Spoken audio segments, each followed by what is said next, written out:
Pomfret মাছ। আর এই যে আমি হাতে ধরেছি, দেখুন, দেখলে বুঝতে পারবেন আমার হাতের মতো পুরো মাছটা এরকম। কি কি বাজার হলো, কি কি রান্না করলাম চলুন আপনাদের সাথে একবার শেয়ার করে নিই। পমফ্লেট মাছ। আর এই যে আমি হাতে ধরেছি, দেখুন, দেখলে বুঝতে পারবেন আমার হাতের মতো পুরো মাছটা এরকম। তো পমফ্লেট মাছ নিয়ে এসেছে, আজকে পমফ্লেট মাছ করব।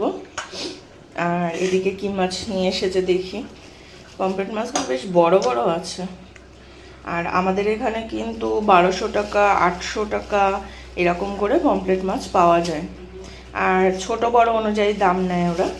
আর আপনাদের এবার পমফ্লেটগুলোতে আমি নুন হলুদ মাখিয়ে নিচ্ছি, সব ভালো করে মাখিয়ে নিতে হবে। এটা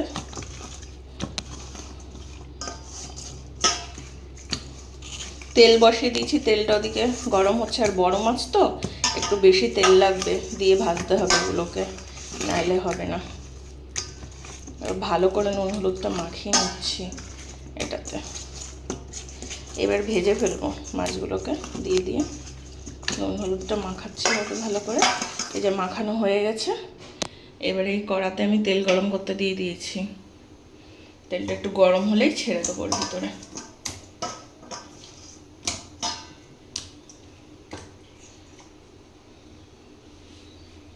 হাত দিয়ে দেখ, একটা একটা করে ভাজতে হবে, নাহলে ভেঙে যাবে।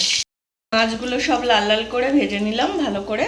এদিকে কিন্তু পেঁয়াজ কেটে নিয়েছি। এবার পেঁয়াজগুলো কিন্তু আমি তেলের মধ্যে দিয়ে দেবো, দিয়ে ভেজে ফেলবো পেঁয়াজগুলোকে। আর তেলটা গরম হয়ে গেছে, অতিরিক্ত একটু আস্তে করে দিতে হবে, এই কালো হয়ে যাবে তেলটা পুরো। পেঁয়াজগুলো লাল লাল করে ভেজে ফেলবো, এটা ব্রাউনিশ হবে।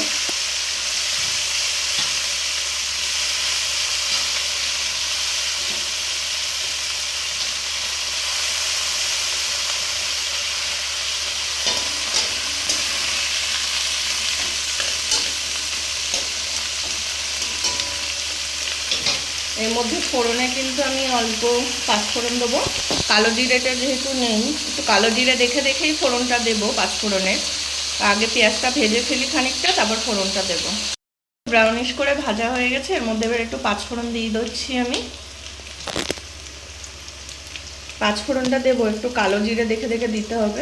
দিয়ে দিলাম। এবার একটু নুন হলুদ দিয়ে দেবো আমি এর ভিতরে। আর এর মধ্যে কিন্তু আমি আদা কাঁচা লঙ্কা আর পোস্ত বেটে রেখেছি অল্প করে, সেটা দেব। বেশি পোস্ত দেবো না, যেহেতু গরম পড়েছে। আদা কাঁচা লঙ্কা পোস্ত বাটা দিয়ে দিলাম, একটু নুন হলুদ দিয়েছি, একটু জিরে গুঁড়ো, একটু লঙ্কা গুঁড়ো দিয়েছি। এবার এটাকে কিন্তু ভালোভাবে কষিয়ে নিতে হবে পেঁয়াজের সাথে। এটা ভালো করে কষিয়ে নেবো পেঁয়াজের সাথে। কষিয়ে যে একটু তেল উঠে আসবে এর উপরে, তখন কিন্তু হালকা জল দিয়ে দেবো, দিয়ে পমফ্লেট মাছগুলো দিয়ে দেবো। জল দিয়ে দিলাম আমি এটার ভিতরে এবার। আর যেহেতু মাছগুলো একটু সিদ্ধ হবে, তার জন্য কিন্তু হালকা জল একটু লাগবে। তো এই জলটা ফুটে গেলে কিন্তু আমি মাছগুলো সব ছেড়ে দেবো এর ভিতরে।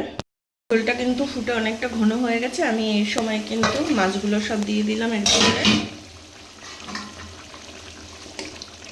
নাইলে মাছের মধ্যে কিন্তু ঝোলটা ঢুকবে না, ওই জন্য এই সময় মাছটা দিয়ে দিলাম।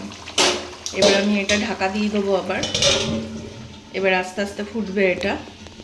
পোস্ত দিয়ে পমফ্লেট মাছের ঝালটা কিন্তু রেডি হয়ে গেছে। আর ঝোলটা আর কমাবো না, হালকা হালকা ঝোল রয়েছে। এবার কিন্তু নামিয়ে ফেলবো এটা, যেহেতু সবার হতে হবে। আর পোস্ত কিন্তু অনেকটা শুকিয়ে আসে নামানোর পরে পোস্তের ঝোল হলে। তো এবার আমি কিন্তু বন্ধ করে দেবো, এটা বন্ধ করে দিয়ে তাই নামিয়ে ফেলবো। কেমন হয়েছে জানাবেন পমফ্লেট মাছের ঝালটা। আর পমফ্লেটগুলো কিন্তু পুরো আস্তে আস্তেই রয়েছে, ভাঙেনি।